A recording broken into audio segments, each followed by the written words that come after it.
This session starts now, and it is titled Styling Agents. I am Jim Mayo, and I've been around since the beginning of time. Shauna Kaaria is going to start off our session after I talk a little bit, and Buddy Weaver will then follow up from there, and we will together try to discuss with you a subject that has not been dealt with very actively over the history of CALLERLAB. I went on a search for styling in past sessions of CALLERLAB. We now have a digital collection of all of our past sessions back to 1981. 1980 we taped them, but the tapes were so poor that we couldn't reproduce them. But we have a digital collection of all of the sessions that have been done at CALLERLAB conventions since 1981. And I searched that whole list and found only 2 sessions that dealt with styling. And that's unfortunate. We had one this morning, just the last session before lunch, and that was one, and this time we have 2. This one is also there. I'm not sure the one this morning was dealing directly with styling, and styling is kind of a broad term that we can use to cover a whole lot of things. For me, it is one of the things we have lost in modern square dancing. Many, many years ago, dancing was a smooth interaction between people that fit well with the music and was comfortable for people who were dancing. I don't see that we can describe it that way in much of what I see as modern square dancing. And that's distressing.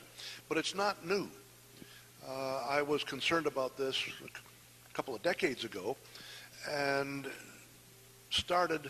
came up with the idea at the New England Square Dance Convention of offering a 1-hour session to talk about styling and smoothness and how to be a better dancer. And the first year that we held that, the New England Convention was then a much bigger operation than it is today, but we had some 7,000 or 8,000 people there, and we had a 25-square hall that was filled to overflowing by dancers who were very, very much interested in what we had to say. We did a 1-hour session, Yikes Cameron and I, to deal with how to be a better dancer, how to dance more smoothly and more comfortably. And preparing for it, we made a brochure, which is a 3-fold thing, and you have a copy of it. The thing that surprised me was the popularity of that session. We had an overflow hall, and it stayed full for the entire hour, and the next year we had to expand it to a bigger hall. We had 35 squares. The dancers came at the end of it and said this was wonderful, we were very pleased. Nobody in class ever mentioned any of these subjects to us. They were so busy teaching terms and execution of the way of how the figures were done that they never mentioned dancing, making it fit the music, being comfortable interaction between people, and other things that I think of as part of smoothness, the styles, timing, consideration for others, accuracy, courtesy, all of the subjects that are covered on this outline for that handout. Dance with pride. None of these subjects were mentioned in classes, and I think that was back in the 1990s. I think they're even mentioned less today. And certainly as I watch dancing on floors and in videos, it occurs to me that we aren't doing enough to address this subject for today's dancers. And we're going to start off addressing that subject with Shauna, who's going to talk to us about styling and what we should be doing about it.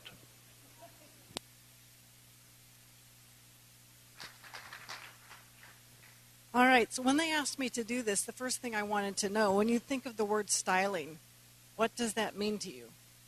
Because it can mean a lot of different things. And I actually had a group of people that I sent an email out to and asked them, when you hear styling, and I purposely did not tell them what I was looking for, what does styling mean to you? And I got a lot of varied answers. Some of them said, it's the way we dance, walking to the music, swishing the skirts, holding hands. Smiling is styling. Another said, it gives every dancer the confidence that the timing and execution of the calls will be the same and they can all work together. Another who said, well, it's that extra flourish. I got a lot of that. It's the flourish, it's the skirt work, it's the handholds. And then the same one said, but nowadays it's kind of the simple technique to dance a call. Where do the hands go? What's the path of travel? And he said, as square dancing has become more casual, and I think that's what Jim is talking about, the first element of the styling is being lost. Another said, it's anything above and beyond the requirements of the call itself could be considered styling. And lots of people that said it's the flourish, it's the skirt work, it's the twirls, etc. And then I had one, and I won't name names, who said it's a critical part of the call. It is not flourish. If we don't teach it, we're cheating the dancers out of the best possible dancing. And I kind of agree with that.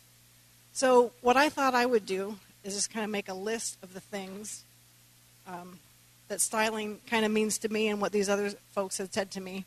And I want you to think about this as I tell you what it is. Is it the caller's responsibility? Is it the dancer's responsibility? Or is it both?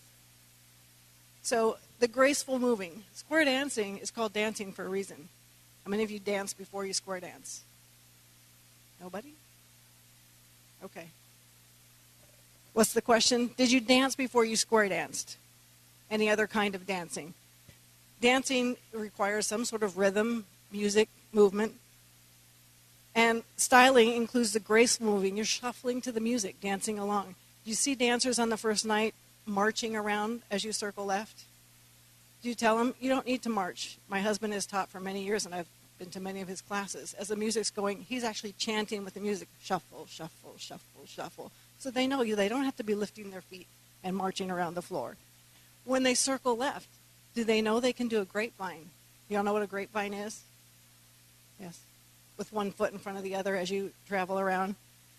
I went to Europe probably about 2001 and danced in Sweden and Denmark, and I'd never been over there before, and I'd been dancing for about 5 years at that time. When they did a circle left, there was this grapevine between, and they had to have been taught which foot to start on, that specific. They would acknowledge each other as they circled left. It was the most cool thing in the world. I came back, I want to do that over here. It never happens over here. How many of you danced over there and seen that? It's very cool. Handholds. There's regional differences. And I think there's program differences. I think as you get into advanced and challenge, the hands don't come up anymore. They're down. Every time I go dancing, I'm in a square. I got one person on this side with the hand up, another one with the hand down. It's and I don't know, before you square up, as you go around and hug each other, hands up, hands down. Can we all agree before we start? At least in your classes, be teaching so at class they know what the expectation is for that region. But more importantly, I think, than up or down, when you're dancing in styling, get them to connect. After you hinge, centers connect. I always keep your hands up, connect with each other. It keeps the squares together. It keeps your square breathing. And then they can see the formations if they're connecting. What about your music choices? Is that the dancer's responsibility or your responsibility? Can you use the music to help with the styling? You can, and different music does different things. It will change your dance. It will give your dance peaks and valleys. What about your singing style? I mean, styling, I think, when we talk about styling and square dancing, it's not just the dance movements. We have styling in our music. We have styling in our call or delivery. Are you chanting your patter? Are you calling it some sing their patter? Whose responsibility is that? The callers or the dancers? All right. And then when you're calling, when I sent this out and asked what people think about styling, I had one caller who came back and even mentioned what the caller had to do with it, what music they're using, how their delivery is. Are they even watching the floor? Did they just written their stuff and they're kind of reading it? They don't even know what's going on the floor. They don't have to sight call because they've written their stuff out. Look up and see if it's working. Are the dancers even dancing anymore? IQ rounds, and I had one I didn't know very well, and I was really busy trying not to miss a beat, and I looked up and they were all looking at me. Whoops. Keep your eyes up, see what's going on the floor. And then with the flow, if you're starting and stopping, then they don't have a chance to truly be dancing. You have everything to do with that dance flow on the floor. And I think it was one of my first CALLERLABs, Jim was doing a session, and he was talking about the skirts and how the skirts flow. He said, if you want to know whether your calling is smooth, video, and then watch the skirts after. If the skirts are doing lots of back and forth, then your flow is stop and start. Do you remember that? And another thing he talked about, as you're teaching them to dance, the counterbalance in the square. When they connect, don't just touch fingers, connect. Especially on a swing.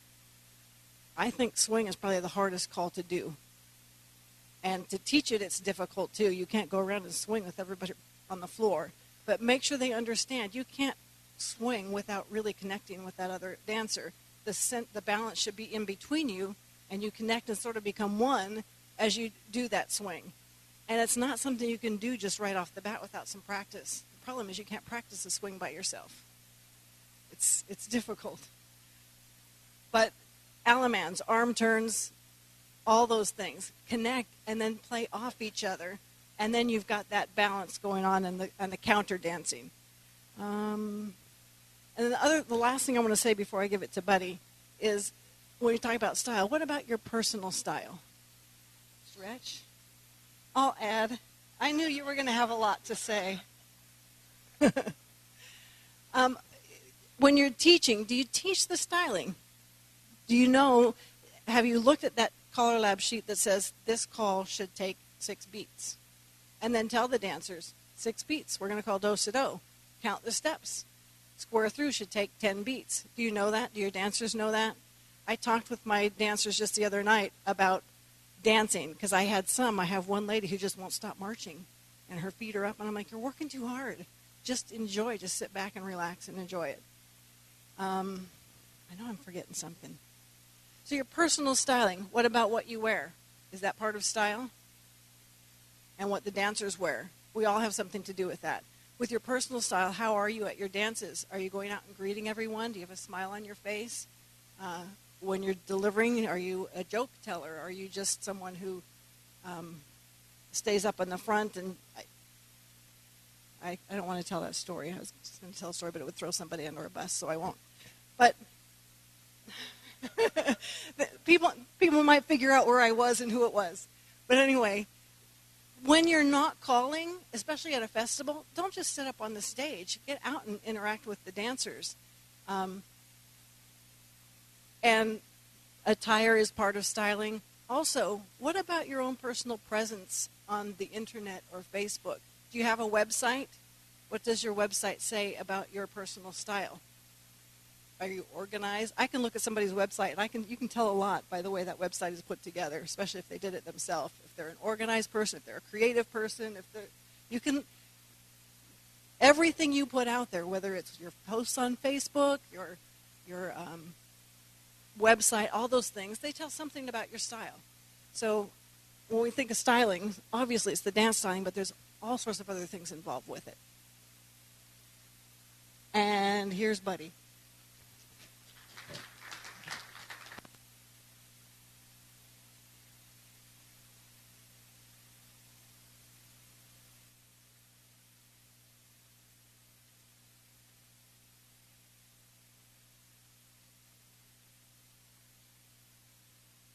One, two, three. It helps if you turn the switch on. Styling is a bad message, I think. And styling is a term that's ambiguous.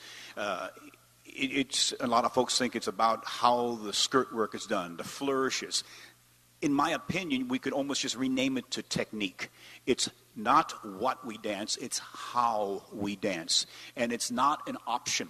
Styling, the lack of proper technique is what is causing dancers to break down. And in my opinion, is the single reason why more people are leaving square dancing today than ever before. It's the lack of ability to dance from one call to the next. They break down unnecessarily. If you break them down enough, they'll stop coming back. It's very simple math.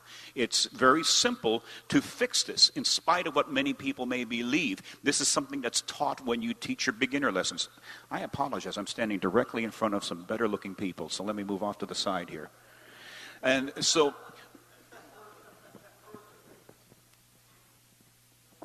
better now? Why don't you folks shift that way now? Thank you very much. See how easy it is to teach?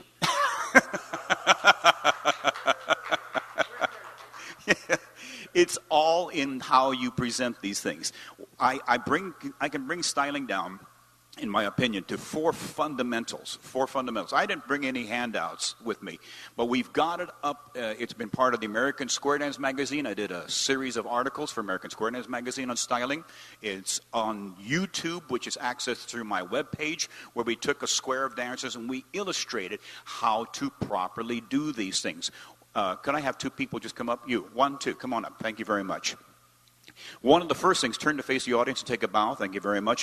One of the first things we teach folks is how to hold hands. Let's imagine you're going to dance the boy's part and you're dancing the girl's part. Boy, palm up, lady, palm down. Elbows bent, shoulders relaxed. See, what we find in square dancing is if we don't teach these things, then it allows you folks to stand further apart, stand pushing apart. And when you stand like this, you've allowed too much space to occur here.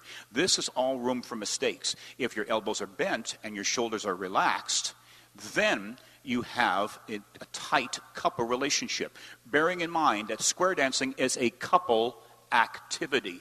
That doesn't mean you have to come in as a couple. It means you're dancing as couples. Think about that. We're not dancing as 8 individuals. We're dancing as 4 couples. And as soon as you can quickly identify this, if they were to have sachet, do so, please. If you're still dancing the boy's part, it's still boy palm up, lady palm down, by the way. Even though I really oppose that, because back in the old days, and correct me if I'm wrong, Mr. Mayo, but back in the old days, didn't we used to say boy's position, palm up, lady position, palm down, and when you'd sachet, it still remained that way, correct? Boy position, palm up, lady palm position, palm down. However you teach it, be clear. Because what we see in square dancing when I'm out there calling is, especially with the beginner dancers, they get out there and they get in a situation and they're doing this. and they're fumbling so much, they've missed the next call. Now, I'm a responsible type of fellow. You can look at me and say, he's a responsible looking kind of fellow. I take full responsibility when those squares break down. But at the same time, I'm going to look at these folks and say, you should go back to the guy who taught you and get some of your money back. Because this person really shortchanged you by not teaching you something as simple as how to take hands. Oz turnaround. The other thing we talk about in handholds is ocean waves. I prefer crossed palms. Now, the thumb can lightly come around the back if you want. Give me your hand for a second. So you can take this hand and let the thumb just rest in a neutral position. I don't like people grabbing. And we teach this. I teach this when we teach beginners. First night, right hand start with your partner. Right hand start, just like this. Okay? The one thing that we start to teach early on is don't do this. You're not going to cooperate.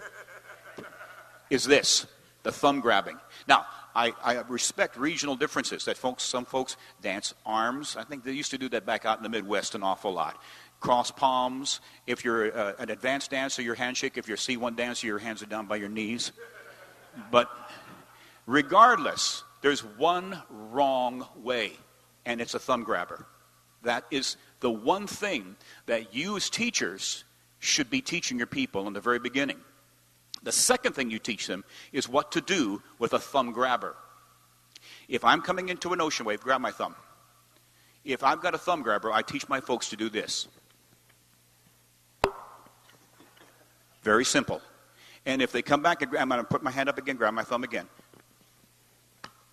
And at the end of that tip, I'm going to tell my folks, be respectful and talk to that individual and say, perhaps you didn't realize it, but when you grab my thumb, you're going to cause some injury. So let's get you to do that. You have a question? I don't share my microphone, but go ahead. Here, we'll give you another microphone. Here, speak.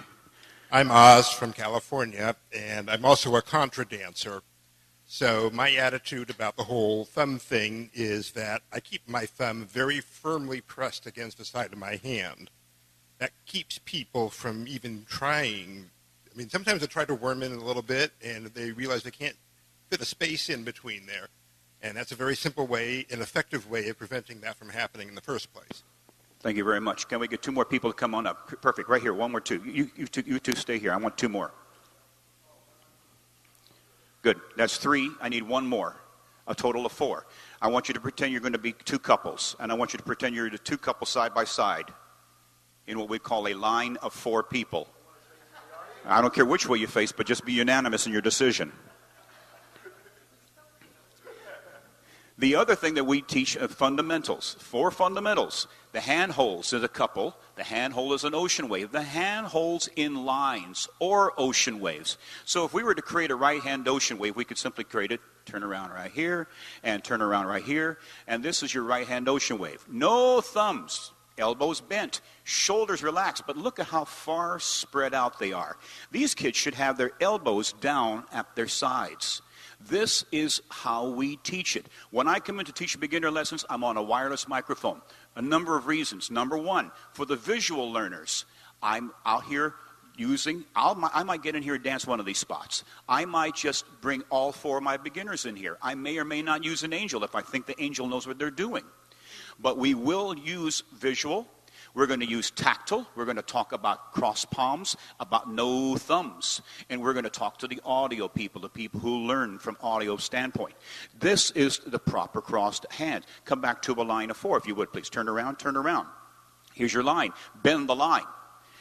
If they don't take hands, if I were here bending, now we've created too much space between us. Fundamental number three is if you don't teach your folks how to bring the spaces, close them up, you're creating too much room for mistakes. Bend the line again. Face the audience. Immediately they took hands. That's where we find folks don't do it. How many of you folks have seen that as a caller? You say, pass through, bend the line, and you immediately have four couples or three couples and two solos wandering around the floor because they haven't taken the time or they weren't taught how to take hands and establish this. Can I have these four people take one step back? I'd like to have four more people come up from the side, please, and join us.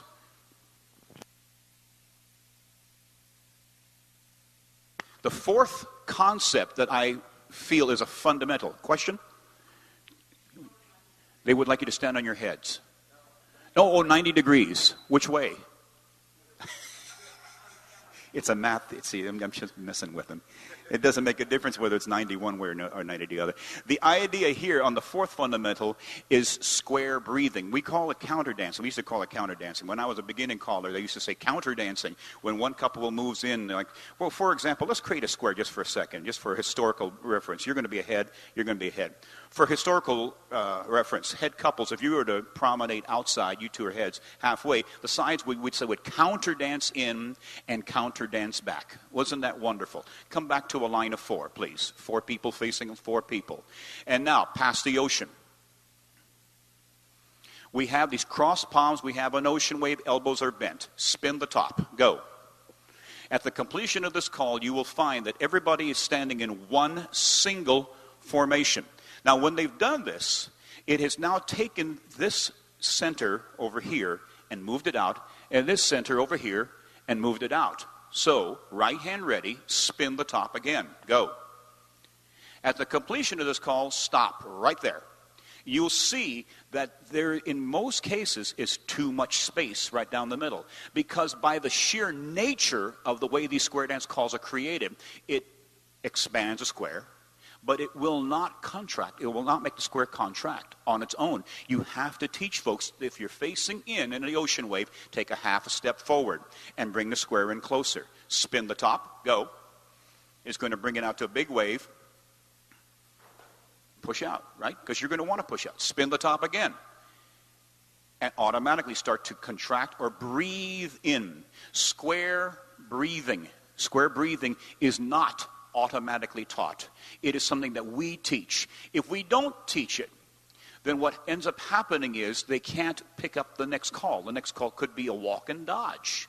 And how many of you folks have seen that? The people are, we have an audience that even I can't see that far.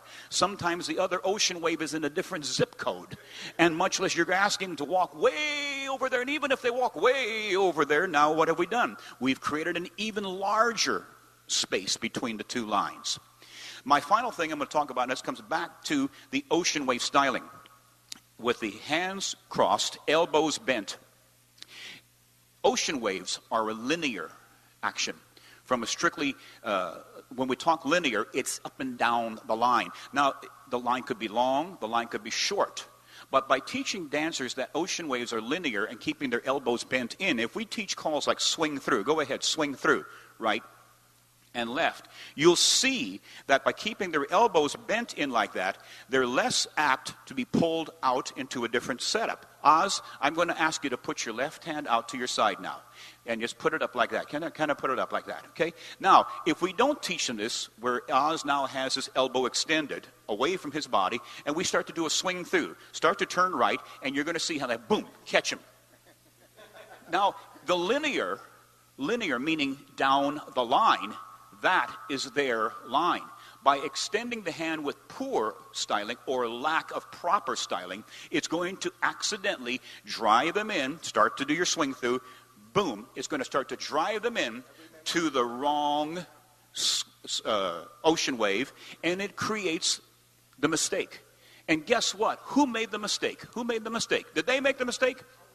There's no such thing as a bad dancer. Holy moly. But he made the mistake. That was dinner. So, the idea here is we teach proper styling ocean waves. The last thing I'm going to show you, and then I'm done, is square breakdowns. Everybody gets frustrated. And I forgot who I was working with this morning, and they said, oh, well, it was Betsy got up. And she said, beginners tend to think everything's their fault. If a ceiling tile were to fall out, yeah, or like that, the beginner would say, oh, I'm sorry. She's absolutely right. Every beginner thinks that a square breaks down, it's their fault. What I try to teach in beginner lessons, and I instill it as we go on, is how to recover from a breakdown. That way it doesn't make a difference whose fault it is. Now, there are many ways of looking at this. I prefer, and here it is in my humble opinion, that I'm going to want these folks in a line of 4 dancers, facing a line of 4 dancers, boy on the left, girl on the right of every couple, and I'm going to want you facing these side walls. Okay? So if you would, just go ahead and create your line of 4. Anywhere you can. Just create it, boy on the left, girl on the right, line of 4 facing a line of 4. Easy, right? We teach them this, but it's not enough just to teach them this. I'm going to mess with them a little bit. And I'm going to tell them, I'm going to break you down on purpose so that you can actually get a chance to practice this. Pass through, bend the line, bend the line, bend the line. Go up to the middle and you come right back. So they've broken. Pass the ocean. Center circulate, ends trade. Everybody single hinge. Ends circulate, centers trade. Now the ends trade and the center circulate.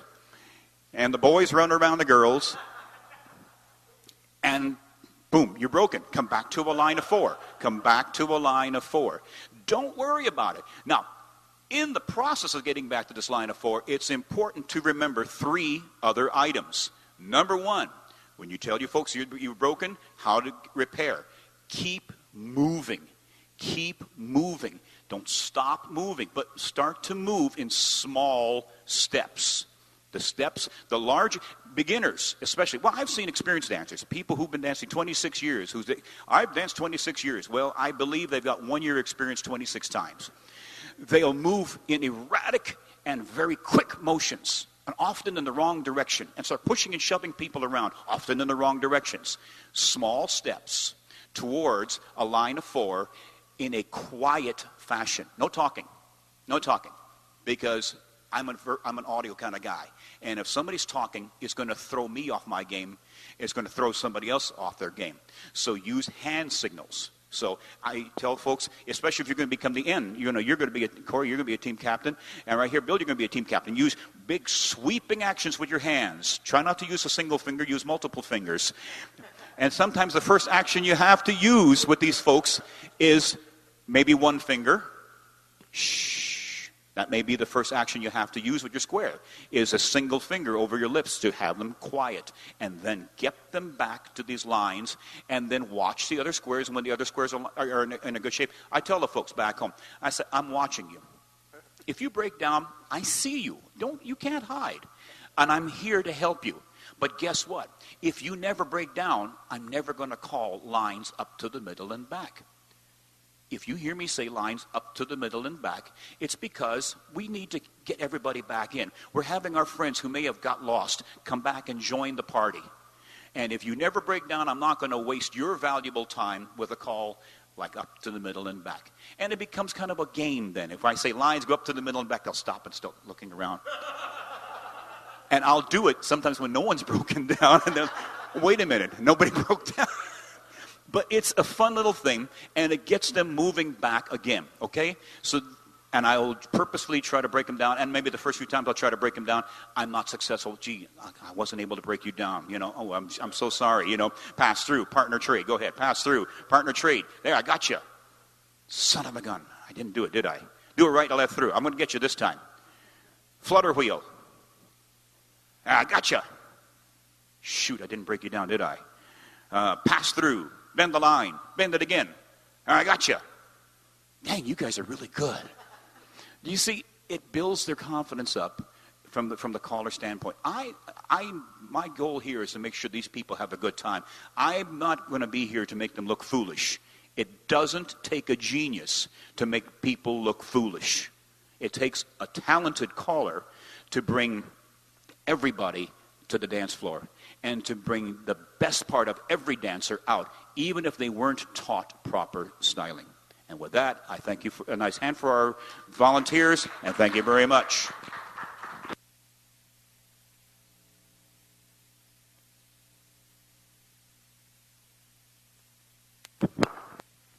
We'll ask questions, then you'll have things to say. Okay, you want to make comment on anything that Buddy had to say before you? Not right now. No? Okay. I might later. You'll save your comments for later. Clearly, there are many factors to deal with in the subject of styling, and certainly as you watch what Buddy was just showing, the obvious question that comes very easily, with the time you have to teach in a class, how can you spend any of it on this kind of thing? There are so many calls that styling routinely takes a second place. I would offer the suggestion that the important time to deal with styling is on the very earliest nights in class. That if you spend extra time in the very beginning teaching people how to walk, how to hold hands, how to counterbalance, and that's a subject we didn't mention, but one that's both increasingly disappearing and increasingly important. Counterbalancing is the giving of weight against each other so that you aren't walking around each other, you're swinging your turns, that you help each other to get to the next position. And the counter dancing that Buddy showed a small example of with the promenade to the outside. These days, if you watch a floor, very often, if you have the heads promenade outside halfway, you don't see the sides move in at all. And that's uncomfortable dancing. It interferes with the timing. It interferes with the interaction between the people. It, in my mind, makes it almost not be dancing. My recommendation is that you spend extra time in the earliest class nights, because styling and interaction, comfortable interaction between people, is self-perpetuating. If you teach it early, then you can keep it active as you teach additional calls. And the more time you spend up front, the less time you have to spend later trying to correct the problems. I also found with the clubs that I call for regularly that every couple of months I would spend a whole evening with the club talking about how to dance comfortably and correcting the problems that inevitably result from their out dancing with the rest of the people. The other fundamental problem that I see everywhere in today's dancing, as much as I see it, is that our timing has become terrible. There are large numbers of callers, none in this room I'm sure, but everywhere else, large numbers of callers who do not know what their next call is going to be until they see the square execute the one they just gave. They do not start the next call until the one you just gave has finished, because you don't know enough about choreography to keep the choreography flowing without interruption. If that's the way you're calling, then styling is sort of a second base question. It doesn't matter. The first thing to fix is timing. The next one is the counterbalance, the interaction between dancers, so that when you turn, you aren't just walking around each other. You're in fact countering and balancing against each other, so that the turn is a couple activity, a two-person activity. And when you can make it a star and turn it into an 8-person activity, it's even better. But the fundamental cause, I believe, for much of our poor styling is absolutely terrible timing. If you see it on the floor, if you see it in videos, it's very difficult to find an image of a square that is moving without interruption through the dance action. If you're at all interested in looking on the website, I can offer you one example to go find. It is on the squaredancehistory.com website, which, a few words on that later. But it is a video of a square, a single square dancing, and I'm in the square with Joanne. The caller is Earl Johnston. You never see him. But Earl Johnston has always, in my mind, had the best timing of any caller I've ever danced to. This square is a very simple wheel and deal figure. But throughout the entire 2 minutes, 3 minutes of this video, there is no hesitation on the part of any of the 8 dancers. All of the interactions are exactly continuous, and the square moves beautifully. If you want to see an example of what really good styling and timing is, that one video is the best example of it I know. It's easy to do it with one square. It's a whole lot harder to do it with 50. But it's a goal we should all be seeking.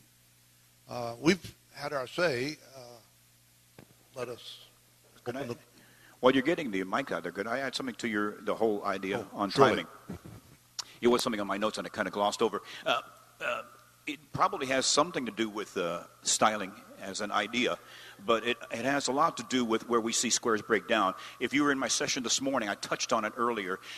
One of the things that we see, anybody, just thank you, Michael. You know, when we're teaching a call, in fact, can we get two other people? Just right here. Come on over here. Okay.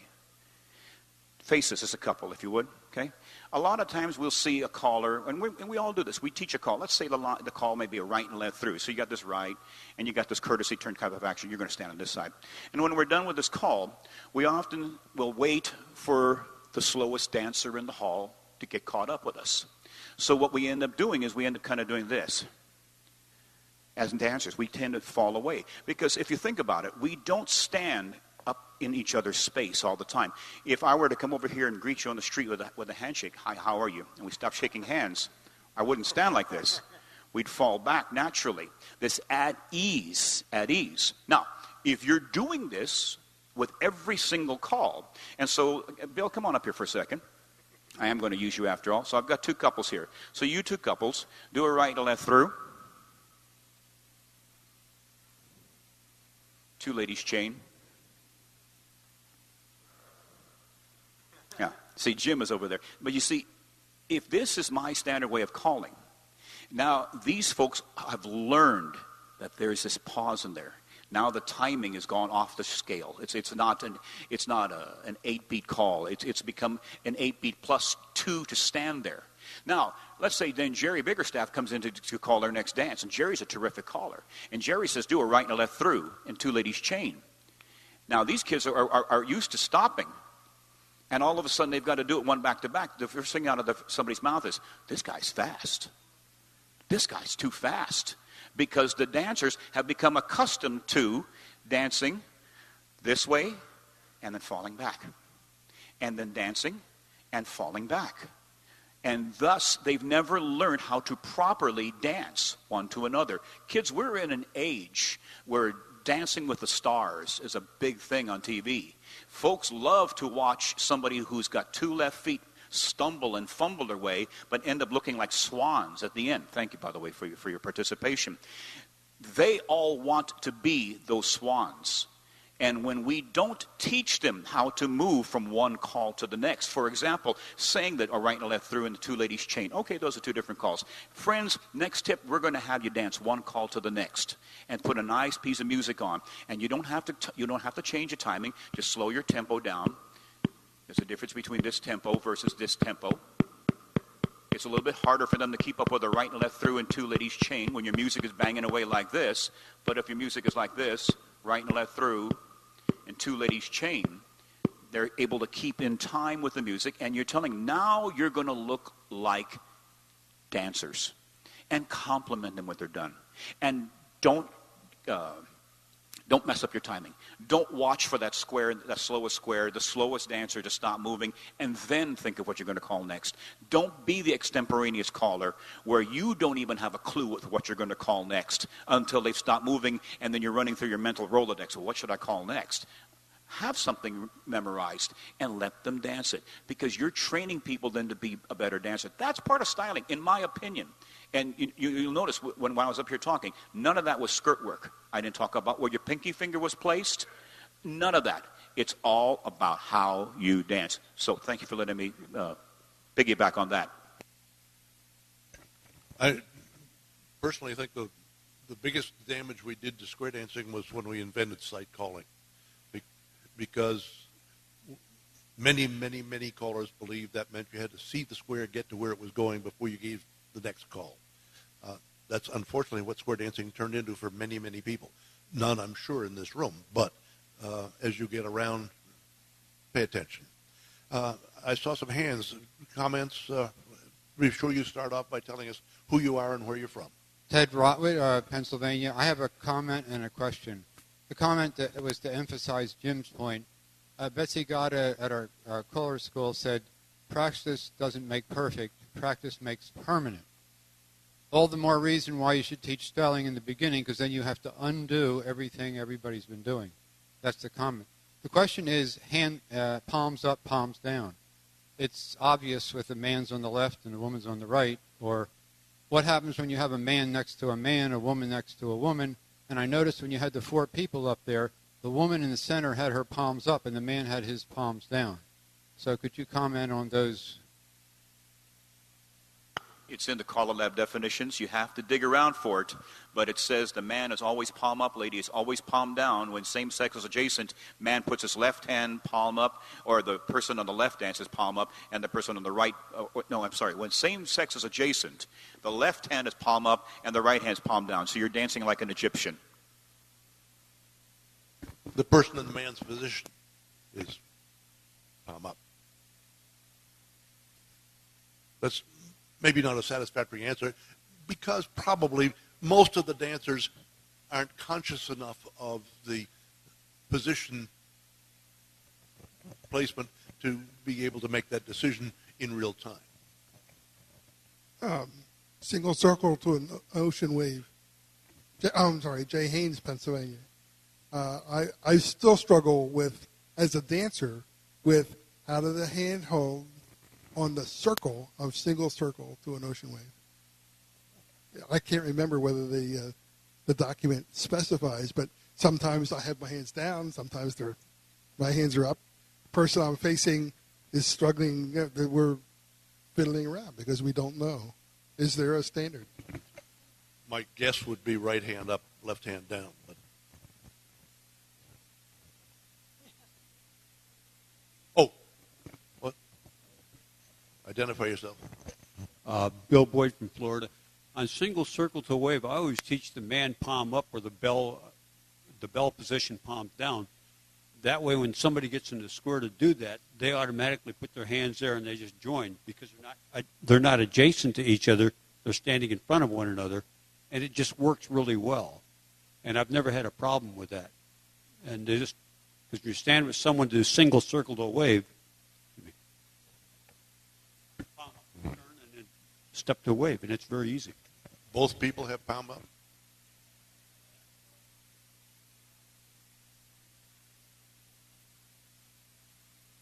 Yeah, if you've got a he, she. Yeah. A he, she, yes. Wouldn't it be great if everything were as simple as that, as just to say bell, palm down, bow, palm up? But hey, it's just an opinion. I kind of like to dance that way too, with, you know.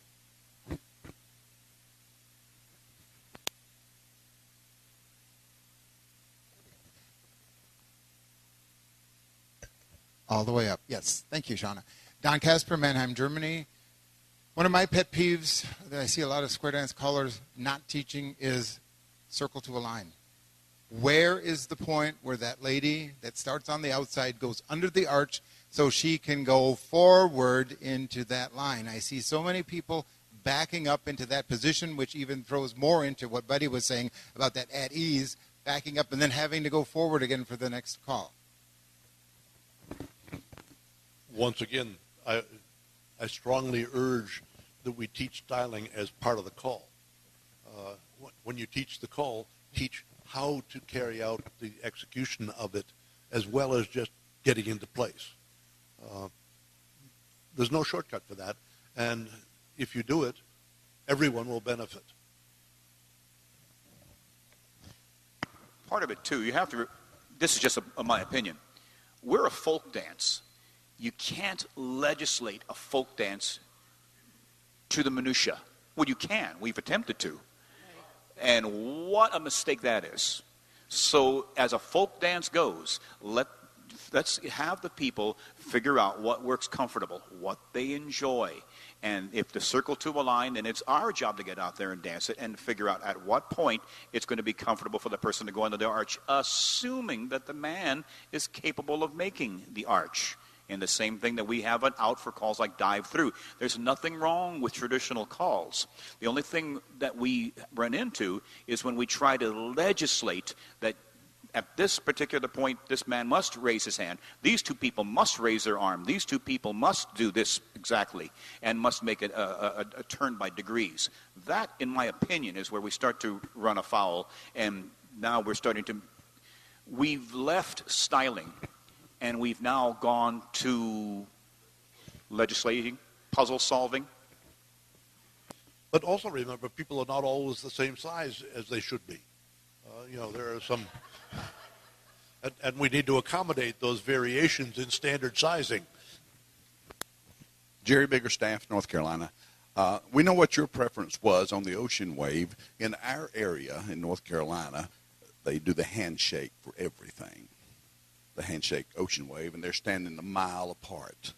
And I harp on it and fuss, and at all levels I fuss about it. But the sea dancers seem to always want to do the handshake, and they, even at beginner classes, we have the C1 angel, some of the C1 angels will be there. And when I try to get on to them to make what does CALLERLAB, what is their official armhole for the ocean wave? Is it palms down with the wrist, palms up like this? Palms up, flat, face to face, unless you're in New England. Right. Well, that's when I try to tell them. And some of them want to go with the wrist formation, like the forearm, like we used to do years and years and years ago. But CALLERLAB has articles available that describe in considerable detail. Dick Ledger put a lot of work into writing down an accepted position for nearly everything. And that causes a lot of trouble when they do the handshake because when you do a swing through, it takes them forever to do that, you know. And if they do such as a Ferris wheel, you have the lady on the right dragging the man along because he's so far out there, and they can't get to the center by the correct number of beats on the Ferris wheel because he's having to really run to catch up with her. But it's a problem in our area. Does your Callers Association ever discuss styling? No. No. Jerry, you do a lot of advanced work, and I do too. And we've seen, and Shauna is an advanced dancer, challenge dancer from Southern California. So we can tell you that trying to get people to do anything but a hands-down handshake, you might as well try to convert Democrat to Republican. Right. It is you are not going to be successful, and you will not be respected. There is a difference between legislated and tradition. Mm-hmm. And at least in my experience within the advanced community, the tradition has been the hand-down handshake. Having said that, I'll still remind them that the elbows still have to be in. Because if you get that elbow, I like to call it the chicken wing. Once a chicken wing starts coming up, right, they're going to reach across for somebody in the wrong ocean wave on a call like remake. Or I see the elbow flies up and the tall man with the elbow up and the short lady, she gets elbow right in her face. All because they weren't taught or properly, or in my case, they're coming to me in advance. So they're coming to me maybe 4 or 5 years down the line. I don't mind doing a little chewing, shall we say, to get them to dance properly. And it's very simple. You either learn how to dance as a gentleman and a lady should dance, or go somewhere else. Yeah, well, in our area, you have, I'll have some of the sea dancers there, and I'll get after them about it and show them that the movements are not done properly by holding the handshake method. I say it takes you longer. You're going to be behind and I'll even teach movements and show them where they're behind by doing the handshake. But the sea dancers, they're kind of frowning and shaking their head. And the caller down the street, he tells us to use whatever we want to. So it's just a problem. Thank you. I have no problem at all, and have never, with all of my clubs, all the way through advanced, I never called challenge, but all the way through advanced, I periodically in my regular groups took it on as my responsibility to spend some time teaching styling, because if you don't treat it as a subject important to deal with, then the dancers will ignore it. I have no problem at all with being the caller in my area who talks about styling. That's a reputation I'm perfectly happy to have. And I have never had a dancer complain about it. Many, many times I've had dancers come up and say, gee, I wish more callers would do that. So I don't think we have to be embarrassed about dealing with the subject of proper styling and good dancing in any of the groups that we call for regularly. When I'm a guest caller in your club, you do it your way. But when it's my club and I'm a regular caller for them, I accept that as a personal responsibility. And I would urge all of us to do the same. One of the most successful workshop series I ever had was a series, 10 sessions on styling. And we put it out there. So this is for all you folks who are brand new graduates.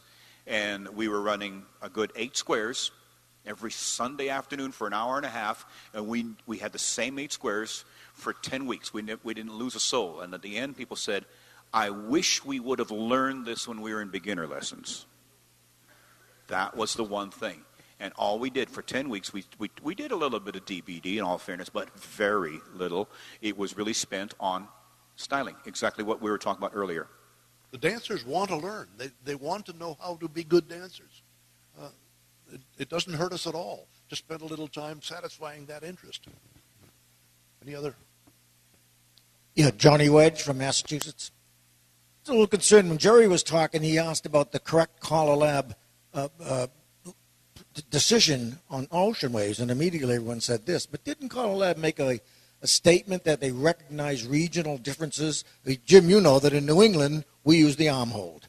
We all use the arm hold in I guess in the 6 New England states, at least down to the plus program, maybe higher than that. Yes, a 4-arm hold.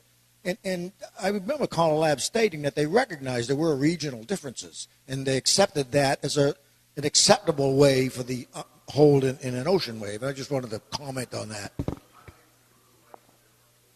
Just let me make little historical observation. I'll take you back to the very first meeting of CALLERLAB in it wasn't 23, it was 70. It was 1974, and the first meeting that we had was in St. Louis, and we had 100 to 110 callers, a large delegation from Texas, and they came through the door with one axe to grind. They wanted to insist that all square dancing should be hands up on ocean waves. In New England, we had 2 or 3 years earlier had a major discussion and gone through a lot of ruckus and finally decided that hands down was the way to do an ocean wave. And we'd agreed, we'd gotten over all the battles, and there were many, and New England had accepted that. So here we were with a gang from New England set on hands down, and a gang from Texas that says the only way to dance is hands up, and if you don't, you're not a dancer. The discussions the first night went on until 2:30 in the morning in the lobby with the two head-to-head going at it. And that issue remained a major point of confrontation for the first decade of CALLERLAB. Eventually, it got to the point where I watched a couple of the Texas callers, no, one of them, chase Jack Lazary out of the board meeting, asking that he be impeached. They wanted to throw Jack Lazary out of CALLERLAB because he was adamant that in Florida they were dancing hands down. It got that serious, and we finally threw in the towel, and CALLERLAB was able to negotiate an agreement that there were regional differences. And I'll tell you, one of the panics of my life was this year at the board meeting, we got a report on handholds, 2 pages, pictures of various ways of doing it. The only agreement we could reach in the boardroom was that you should not have an interlocking thumbs handhold for anything. But other than that, there was no agreement, and there are those in the boardroom that would like to have us return to that issue and legislate that all handholds will be pick your way.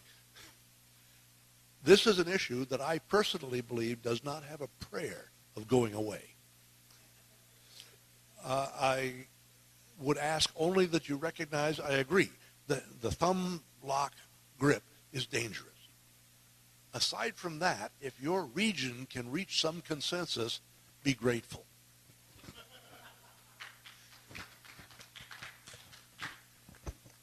Do we have any further comments? Yeah, I think we do.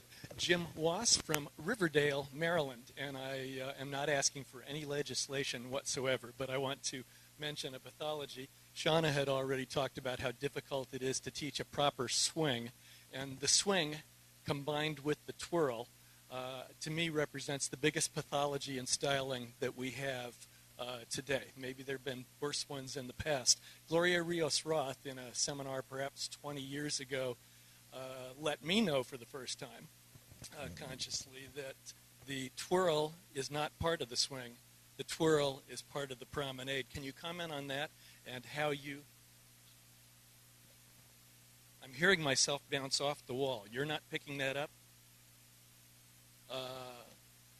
If I close up here, it's going to blow my ears out. Okay, I'm not going to repeat. I'm going to allow the panelists to comment on what I said about the twirl being part of the promenade, not part of the swing, and how do you address that in your teaching? You got to teach it, because you're right in that it's technically not part. Those are 2 separate actions, swing and twirl. But let's go back to culture again. I'm going to beat that over the head. Tradition and culture. If your tradition in your area is to dance handshake down on an ocean wave, and if your tradition in your area is to swing and twirl, then you as a caller should be teaching it. Should be teaching it as you're completing the swing and as you're transitioning into a promenade. The twirl is taken down the line of dance, the line of direction, fingertips of the man pointing down line of dance, line of direction. So if the promenade takes you in a counterclockwise progression as the man completes his swing, he raises his hand, and if the lady so chooses to, she twirls under the man's hand. If she chooses not to, she pushes his hand down. He smiles and is grateful he found someone he could dance with. That's the short verbal take. But it's absolutely important to let the lady decide, and you should never, ever force a twirl onto a dancer, because some of them will fall out of your arms onto the floor. Truthfully, in the absence of properly teaching our people how to dance, we've reverted back past being a folk dance. We've reverted back to being something very primitive in some areas, where a club named the Wranglers is they're literally wrangling each other to dance. And that's not a good thing, friends. You know, we've let the slip away from us. We're all responsible in this room. There's no one who can stand back and say, well, I didn't know it. You all bear the responsibility that if you didn't teach your folks how to properly hold hands, then it's your fault. And if we don't take back, then we will allow the people to figure out for themselves that if I shove this woman as hard as I possibly can, she's going to go the way I want to. If I force her to twirl, she's going to go. And if I bring my elbow up, way up in the air, and shove really far down, I'm going to make her turn on that swing through even when she doesn't. This is what happens when you take away proper styling. And this is why we're losing people. I will die by that statement. We're losing people because we're not teaching them how to comfortably dance. It's also worth noting that when I started dancing at the age of 16, I spent the whole first summer trying desperately to learn how to dance, how to swing smoothly enough so that I could be accepted into the better squares. And I will also say that the most wonderful person to swing, I'm exempting Joanne just for personal safety, but the most wonderful swing anywhere was Marion Johnson, Earl Johnson's wife. She had the smoothest, glassiest smooth swing that you ever experienced, and it was an honor and a privilege. And Johnny Wedge will agree. He got a chance to dance with her once. You'll never forget it. A good swing is an art form that is worth studying and is rarely even noticed in today's modern square dancing, and that's too bad. Is that something that you'd want to show? I mean, you described that, Buddy, coming out of the swing into the promenade. Did everybody understand what you meant, or do you want to show? I thought they might want to see it. We could. Did you want to finish your questions? We've got about 5 minutes left, don't we? Yeah. 10? Okay, I have 9.5. Just a brief comment, because I want to say something. When I was learning to call, my name is Bill Boyd in Florida. When I was learning to call, one of my mentors that was busy teaching me at the first caller school emphasized to create smooth dancing, you had to have correct body flow. And if you didn't have correct body flow following the next call, not mentioning anybody's name that's wearing a red shirt by the name of Ed Foote, used to yell at me if I had something that interrupted body flow that wasn't smooth. And that's part of our smooth dancing, and I think that's part of our styling, that if we don't have the correct body flow when we make one call to the next call to the next call, that hurts our dancing, and that also cuts back into our people who dance with us, because that leads to your stop and start. Couldn't agree more. Ted Rotwood, Pennsylvania.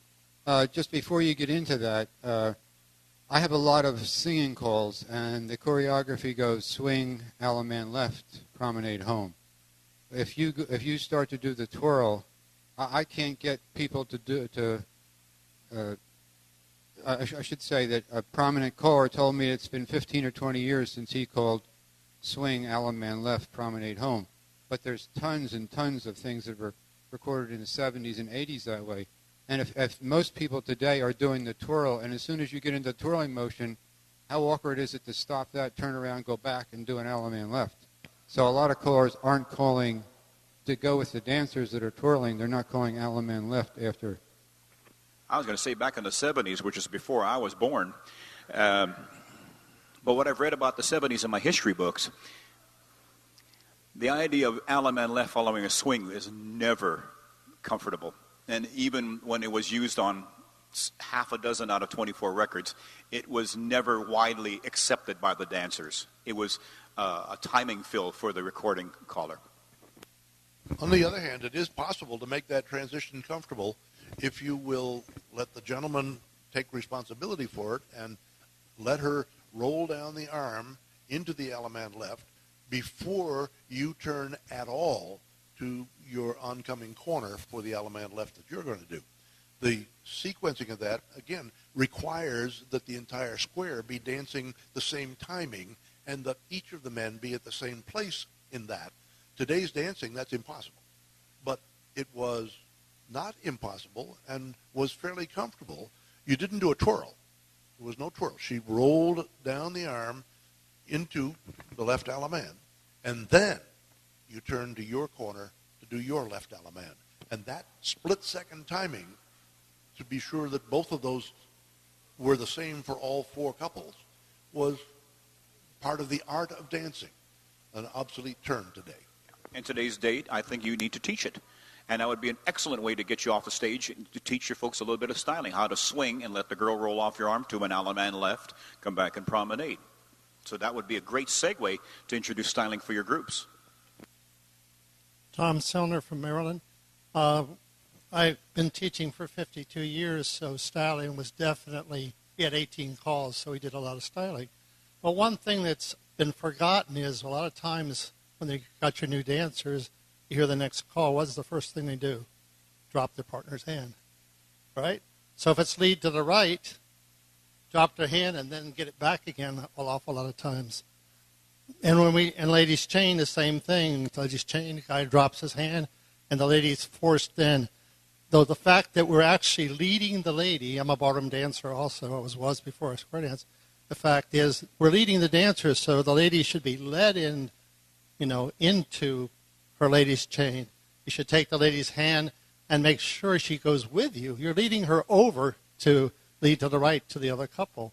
And this is a very important. Also, if you're going to do an arm turn, you need to make room. If you do this, there's no room for the lady to twirl under.